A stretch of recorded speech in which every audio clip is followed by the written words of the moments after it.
Simona Tronci a été un grand don pour notre communauté, mais nous sommes convaincus qu'elle l'est tout aussi bien pour l'Église et le renouveau charismatique. Simona, née à Cagliari le 13 octobre 1960, vécut une enfance et une adolescence normales, comme celle de tant de jeunes filles. Élevée dans la religion catholique par ses parents, elle mena une vie chrétienne traditionnelle, recevant régulièrement les sacrements. Simona a été cofondatrice de notre communauté Primavera du renouveau charismatique catholique, dont la naissance remonte à l'année 1977. La même année, elle reçut l'effusion du Saint-Esprit. Jésus s'est pris totalement de Simona et, par le Saint-Esprit, il intensifia les qualités humaines déjà présentes en elle. Il la perfectionna et l'enrichit du charisme du chant, de la prière, de l'exhortation, de l'enseignement. Cela marqua profondément et d'une manière indélébile le début de sa nouvelle vie guidée par le Saint-Esprit. Simona changea sa vision du monde et de la vie. Après le lycée d'études classiques, elle s'inscrivit à la faculté de droit, faculté qui la passionnait, car elle croyait que c'était le moyen pour faire triompher la justice dans la vie de l'homme. Les premiers résultats de ses études furent excellents, mais en elle grandissait la conscience que la justice de l'homme face à celle de Dieu est précaire et imparfaite. Elle décida d'abandonner la faculté de droit et s'inscrivit à la faculté pontificale de théologie de Cagliari. Ce fut la première jeune fille admise à cette faculté dans la ville, la première femme laïque. À l'école du Saint-Esprit et avec la force de la communauté, elle affronta les difficultés et les préjugés et passa ses premiers examens en obtenant le maximum des points. Simona était l'animatrice principale de la prière de louange et du chant de notre communauté. Avec son enthousiasme évangélique, elle attirait les personnes qui arrivaient pour la première fois. Pour les amis et pour le renouveau, elle composa et chanta de nombreux chants qui s'adaptaient bien à la liturgie et à la louange. Par exemple, le chant « Être ami », dont les paroles sont très significatives. Être ami, être frère dans le Seigneur, qu'est-ce que ça veut dire? Et voilà sa réponse. Cela veut dire se découvrir, se chercher, se comprendre. Cela veut dire s'aimer, souffrir des mêmes maux. Simona croyait en l'amour de Dieu et de ses frères. Et continuant à jouer de la guitare, elle chantait encore. Il existe un seul amour pour ceux qui vivent dans le Seigneur. Il n'y a pas de différence entre mon cœur et le tien. En Christ, nous sommes un seul amour. Pour Simona, il n'existait d'autre amitié que celle vécue dans le Seigneur, dans le partage des joies et des douleurs, dans la prière pour les autres, s'entraider à grandir dans la charité et la foi, louer et chanter ensemble. C'était une amitié qui avait le parfum du Christ. Sa guitare ne manquait jamais dans son sac à dos. Elle désirait inviter tout le monde à la louange, jeunes et moins jeunes. De nombreuses personnes la voyaient comme une maîtresse dans la prière, dont l'intensité nous menait à plonger dans l'amour de Dieu. Le Seigneur lui mettait les paroles et la musique dans le cœur et sur les lèvres. Elle écrivait sur son journal « Fais que je puisse composer des chants qui fassent louer et prier mes frères. Le monde a besoin d'entendre chanter. Il doit redécouvrir qu'il y a un Dieu d'amour qui t'invite à la joie. » Simona était amoureuse de la vie et elle aimait profondément Dieu pour le don de la vie et à lui, elle rendait continuellement grâce pour ce qu'elle possédait, pour ses amis, pour son fiancé, pour sa famille. Elle aimait la nature et chaque élément de la création devenait pour elle une occasion de louange à Dieu. Tout était don de Dieu et elle vivait continuellement la reconnaissance pour sa vie. Elle le remerciait parce qu'elle marchait, parce qu'elle voyait, sautait, courait, chantait, jouait, étudiait. Durant ces journées, elle était sur la même longueur d'onde du Saint-Esprit. Et souvent, il lui arrivait de lire dans ton cœur et de te murmurer les paroles nouvelles dont tu avais besoin. Elle devenait étreinte pour consoler, charité et fermeté pour corriger, délicatesse et enthousiasme pour soutenir. Ces journées devinrent peu à peu son autel où chanter la joie de l'esprit, une quotidienneté qui devint la croix où aimer le Seigneur Jésus. Simone avait un rapport tendre et confidentiel avec le Père du ciel, et elle voulait le rendre heureux dans tout ce qu'elle faisait, dans chacun de ses gestes, dans chacune de ses décisions. Sa plus grande préoccupation était de décevoir son Dieu. Elle ne craignait pas les projets de Dieu. Elle était fidèle et avait totalement confiance en lui. Chaque jour, elle demandait « Que veux-tu que je fasse ?» Quand elle s'apercevait d'être fragile et imparfaite, elle priait pour que le Seigneur vînt la secourir. La nuit, elle dédiait plusieurs heures à la prière contemplative, et puis elle confiait à son journal les grâces avec lesquelles le Seigneur lui avait rendu visite. Sa foi, sa prière si authentique et charismatique, enrichie par la louange, par le chant, par l'enseignement, faisait arriver à Jésus ceux qui en étaient éloignés.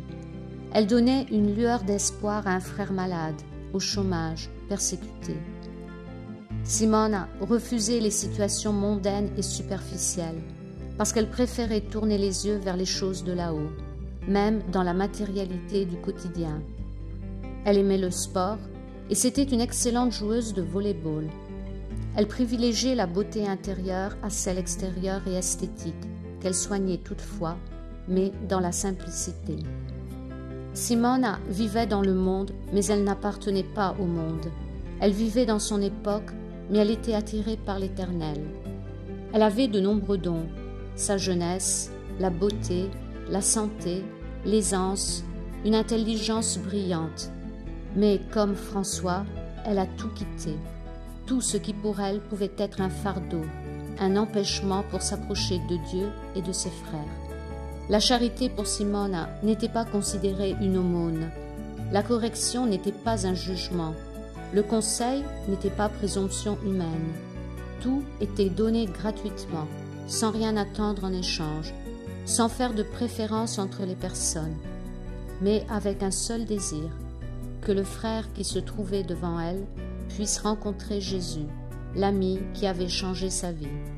Les confidences faites à Jésus et à Marie dans ses journaux de 1975 à 1984 sont très nombreuses, jusqu'à arriver à un profond désir de comprendre la valeur de la croix et de la souffrance pour aimer davantage ses frères et ses sœurs. Le Seigneur lui donna des réponses concrètes en janvier 83, en lui faisant connaître de plus près la croix. Cette année-là commença son calvaire.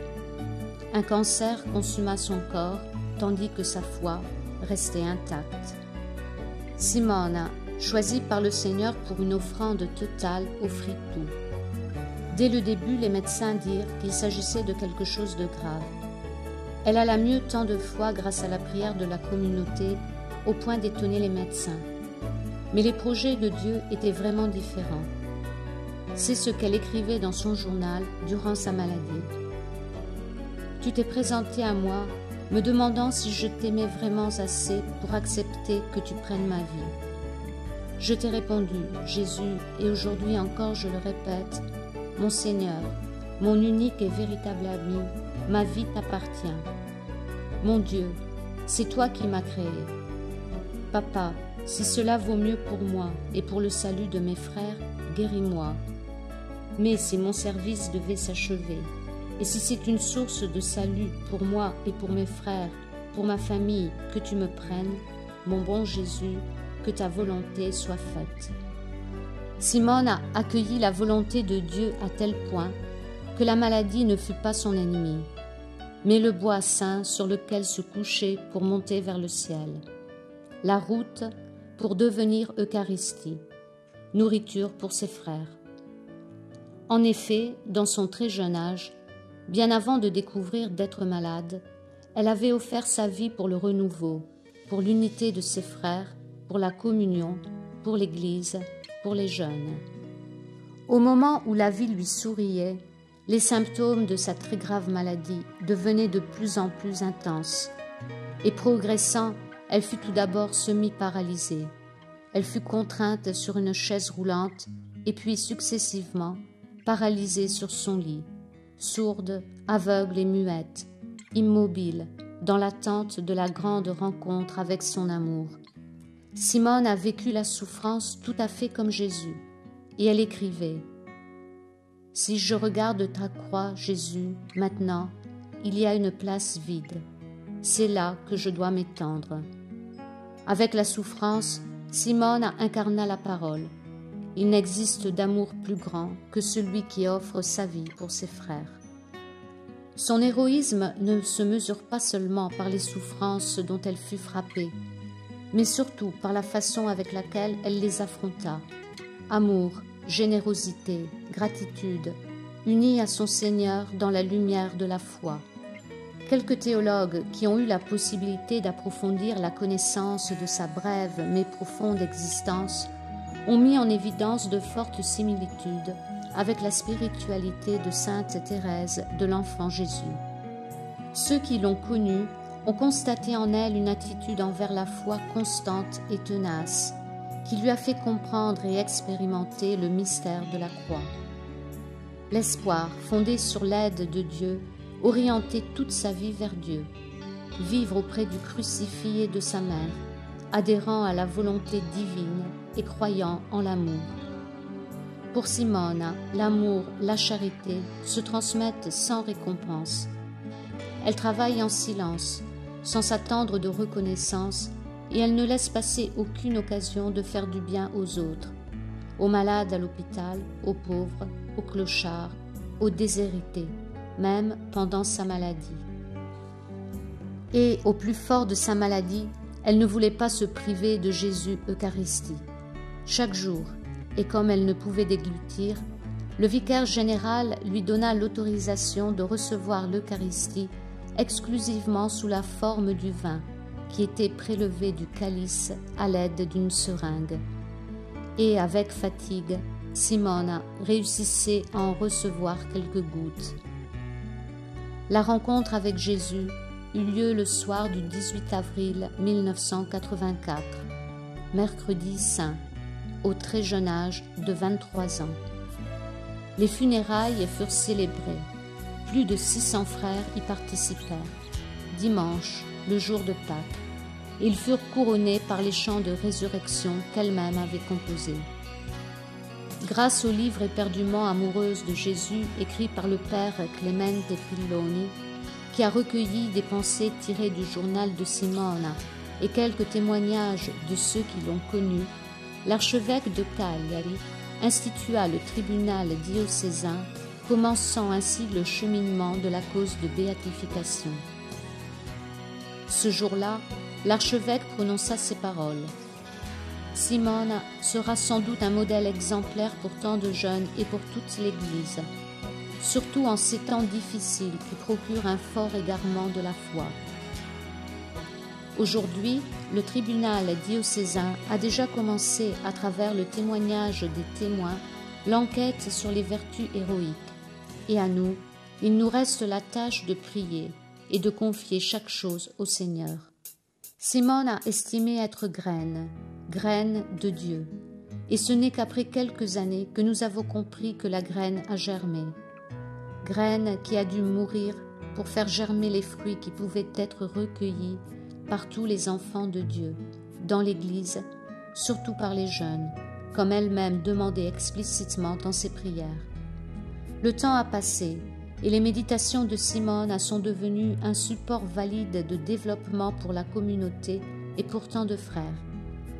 Grâce à la simplicité et la spontanéité du langage, nous nous apercevons comment tant de personnes en tirent un enseignement personnel et comment tant de fruits spéciaux se sont manifestés dans le cours des années. Conversion, vocation, appels spéciaux. Et Simone aujourd'hui a vraiment beaucoup d'amis, de frères et de sœurs dans la foi.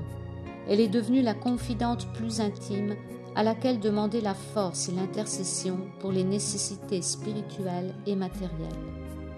Nous estimons que Simone est la lanterne qui ne peut rester sous la table de nos souvenirs, enfermée jalousement sur une photo ou dans un écrit. Mais il faut la placer très haut, il faut la donner, l'offrir, pour être lumière pour quiconque participe aujourd'hui à cette conférence, mais aussi dans chaque lieu où l'on veut donner son exemple, son témoignage, dans les familles, dans nos paroisses, à l'école, au travail. Parce que les saints n'ont pas d'âge, ils ne sont jamais démodés, ils n'appartiennent à personne, ils ne sont de nulle part, parce qu'ils sont dans le cœur de Dieu, dans l'éternité. Simone est arrivée au but, préparant une voie. À nous, à présent, l'engagement de la parcourir pour étreindre un jour notre Seigneur bien-aimé. Qui est Simone aujourd'hui? Simone est une jeune fille amoureuse de la vie. Simone est une jeune fille amoureuse de la Trinité de Dieu. Simone est une flèche lumineuse qui nous indique celui qui compte, le Christ. Simone est une expérience concrète de l'action dans le Saint-Esprit. Simone est l'épine aux côtés pour que personne ne s'endorme durant son chemin de sainteté. Simone est le cadeau qu'aujourd'hui le renouveau charismatique offre à l'Église, garantie de son chemin de sainteté. Simone est don de Dieu pour tous. Amen. Merci pour votre attention. Louange et gloire à Dieu.